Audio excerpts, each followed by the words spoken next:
बिस्मिल्लाहिर्रहमानिर्रहीम। जी, आज का टॉपिक है Henry Fayol. Advent of scientific management में ही नेक्स्ट पहले हमने टेलर को पढ़ा है, अब जो है हम हेनरी फ्योल को डिस्कस करते हैं। Early years Fayol was born in Istanbul, Turkey in 1841 में। His father was an engineer fulfilling his military services obligation by supervising construction projects under an agreement between France and Turkey। ये इसकी starting years का है सारा system. Henry's parent returned to the France and his father completed his military services। Henry followed in his father's footsteps, entering the National School of the Mines at the age 17 to become a mining engineer। यानी इसने अपना जो career start किया है वो mining engineer के तौर पे स्टार्ट किया है। तो he graduated in 1860s and went to the work at the Commentry coal field in central France. From 1860 until 1888 Fayol worked as an engineer and made notable advances in the technique of fighting underground coal fires। तो ये इसके early years हैं। कोल के यानी coal field में इसका ज़्यादा काम है, स्टार्ट भी वहीं से किया है। इन 1888 Fayol was named Commandant's managing director, ठीक है, chief executive. Fayol established research facilities to advance Commandant's technological advances। Although his training was in engineering, Fayol realized that managing a geographically dispersed company with 10,000 employees required skill other than those he had studied। तो यहाँ से उसकी realisation start हुई। Basically उसकी अपनी जो education थी वो तो सारी इंजीनियरिंग की थी, लेकिन बहरहाल इतनी बड़ी कंपनी को जो जियोग्राफिकली डिस्पर्स्ड है और 10,000 एम्प्लॉइज़ हैं, ही थॉट दैट कि इसकी मोर स्किल्स और different skills are required to manage that. He viewed management as more than devising systems and methods for increasing throughput as it had been for scientific management. जो Taylor का scientific management था वो ज़्यादा output को increase करने में था, यानी ऑपरेशन लेवल पे एफिशिएंसी को इम्प्रूव करने के लिए था, आउटपुट इंक्रीज़ करने के लिए था। लेकिन इन्होंने कहा नहीं, ये सिर्फ इससे ज़्यादा है, management is more than this. For Fayol management involve all the activities associated with producing, distributing and selling the product.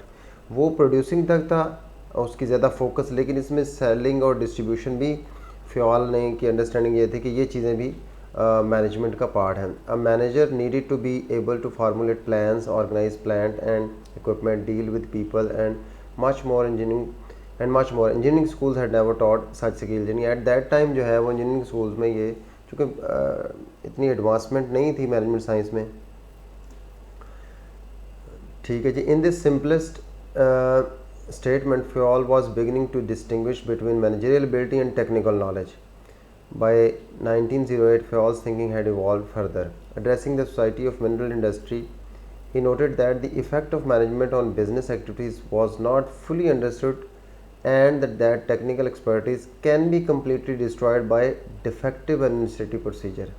यानी अगर आप टेक्निकली कम्पिटेंट हैं भी और टेक्निकल एक्सपर्टीज़ आपके अंदर हैं भी, लेकिन अगर आपके एडमिनिस्ट्रेटिव प्रोसीजर ज़ाहिर है अगर डिफेक्टिव हैं या एफिशिएंट नहीं है तो, या रिसोर्स एलोकेशन ठीक नहीं है एट मैनेजरियल लेवल, तो फिर जो है वो डिस्ट्रॉय हो सकती है सारा उसका जो बेनिफिट है टेक्निकल एक्सपर्टीज़ का, वो फ़ायदा कोई नहीं। Building on his 1900 theme, he further observed that a leader who is good administrator but technically mediocre is generally much more useful to the enterprise than if he were a brilliant technician but a mediocre administrator। यहाँ पे देखें statement में उसने management को, administration को ऊपर कर दिया है और टेक्निकल एबिलिटी को नीचे ले आया है कि अगर अच्छा एडमिनिस्ट्रेटर जो है वो बेहतर है और मीडियोकर टेक्निकल माइंड के साथ इंस्टेड के अच्छा टेक्निकल ब्रिलियंट माइंड हो लेकिन एडमिनिस्ट्रेटर ना हो। Thus according to Fayol, a firm's performance depend more on its leaders' managerial ability than technical abilities।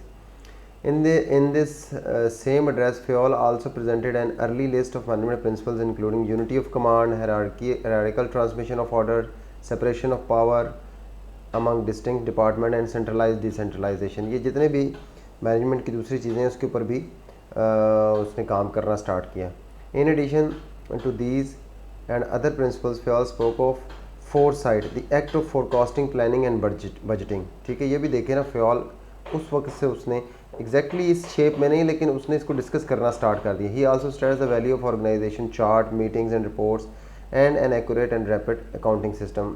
और यही चीज़ें आप देखें कि आजकल हमारी ऑर्गेनाइजेशन में यूज़ होती हैं सारी, लेकिन इसकी स्टार्ट कहाँ से है, इसकी इंपॉर्टेंस और इनिशियल जो है वो काम इस पर हेनरी फ्योल ने किया।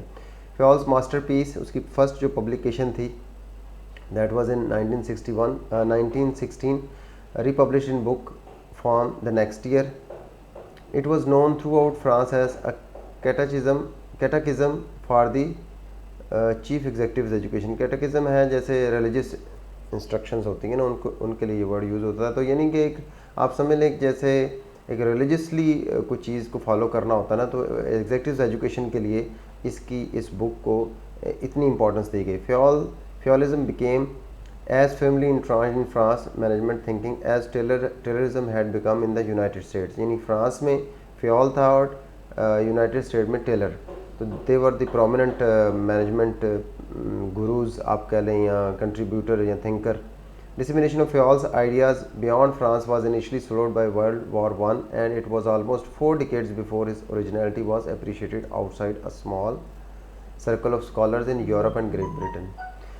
Early interpretation contrasted Fayol's and Taylor's work, whereas Taylor's approached the study of management from workshop or technical level, Fayol approached it from the viewpoint of upper level administration. देखेंगे यहाँ थोड़ा सा फ़र्क क्या है कि वो टेक्निकल, जैसे पहले ही बात की कि वो प्रोडक्शन से रिलेटेड टेक्निकलिटी, एफिशिएंसी, इफेक्टिवनेस पे बात रही, लेकिन फ़योल ने वही चीज़ उसको लेके गए कि एडमिनिस्ट्रेशन लेवल पे, यानी मैनेजमेंट लेवल पे। Fayol's emphasis on administrative management reflected his more than 50 years experience as an industrial mining executive. Be that as it may, Fayol insisted that his work complemented Taylor's thinking in that both he and Taylor sought to improve the managerial practices. तो फ़योल ने ये कहा कि जी ये tailors के साथ complement करता है, टेलर की थिंकिंग के साथ। Thank you.